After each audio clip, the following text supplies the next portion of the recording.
With just a few hours to go, less than a day before those polls open on Election Day here in the United States, I spoke with a former chairman of the Washington, D.C. Democratic Party here just a few moments ago to ask him about the sense on the ground of what things would be like as we head to the polls opening in a few hours from now. Scott, give us a sense of what's happening behind the scenes right now in the campaign offices, both for Kamala Harris and Donald Trump, just hours before people head to the polls on Election Day. What's it like right now, do you think? Well, sheer excitement, one. There's a football term called running through the block, right? Well, both campaigns want to run through Election Day. They don't want to stop campaigning until November 6th, actually. Lots of excitement, a lot of concern, right? A lot of indigestion about what the outcome is. And, you know, after 2 years of campaigning, maybe a year, 9 months for Kamala Harris, it's nerve-wracking. It really is, because this race is so close according to the polling. I have a sense that one side or the other is going to win by 5 to 7 points. It's close, but you know, you have that 5-10% of independents or individual voters who haven't decided yet. And my gut is they're going to fall towards the positive, not the negative. They're going to fall towards Kamala Harris and not the Trump campaign. But we'll just have to see. But a lot of excitement, a lot of nervousness. And you know, when I say run through the campaign, that means you run until the election is over, if you will. That means you're doing door-to-door. You got your GoTV. GoTV is your number one priority right now. Are you going to leave it on the field, if you will? Because leaving it on the field means you're counting your votes. You're getting everyone to the polls through November 5th. Tomorrow is really the big day. You cannot miss one vote. I don't care who it is. And so that's a good flavor on what's going on with both campaigns now.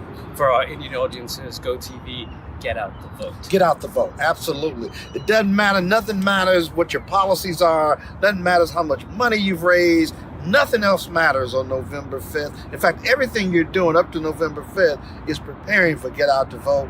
You leave a lot of money in the bank to spend on GoTV, get out the vote, because that's your bread and butter. Your vote is your power. Your vote is how it gets you to 270 electoral votes, and it all comes down to that. And in a close race, it matters who's got the better ground game, who's got the most money for the ground game, who has the ground game in the organization, the volunteers, how you manage them. But in the end, getting as many votes to the polls is the bottom line. And remember, in America, even though we've got the Electoral College, all you got to do in most cases is get one more vote than the next guy. It's that simple. Right. Scott, you've been there. You've been a former chair of the Democratic Party, the Washington chapter. I've run for office locally. Yeah. You've run for office locally. What happens at the local level at this point in time? Do you any sort of anecdotes that you can share from the time you remember way back a few years ago? I remember 2016 on election night doing media, and Donald Trump was winning the race. That he was winning, he was getting electoral votes from different states that he was not supposed to win. Hillary Clinton was fading, and we knew by about 10 or 11 she wasn't going to get to 270. I was at a restaurant. There was a television station there that had various guests on. And from 7 o'clock to maybe 11, you had a lot of excitement. And then when it became clear that the blue wall was going to come down and that Donald Trump was going to be the next president, none of us thought that whatsoever. And you could just see the energy come out of that room. I mean, it just faded. It fell. And we were all trying to figure out what happened, what went wrong, what went right.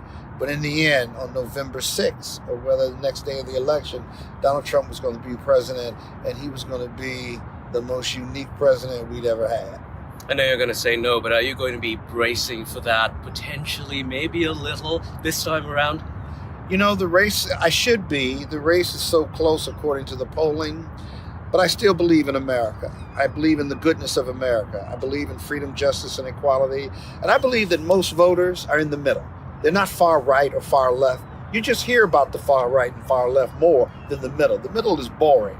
And those middle voters, suburban women, and all women, given the history and given the abortion issue, whether you're a Republican or a Democrat, as a woman, you care deeply about that choice and having control, reproductive freedom, and having control over your body. I think that's going to be the big issue. You can talk about immigration and economy. Those are super important. But I got to believe that more women voters than men voters, and to women, reproductive rights is the number one priority, whether you're a conservative or a Democrat. That's what I believe. Scott Bolden, thank you very much for your time joining us here on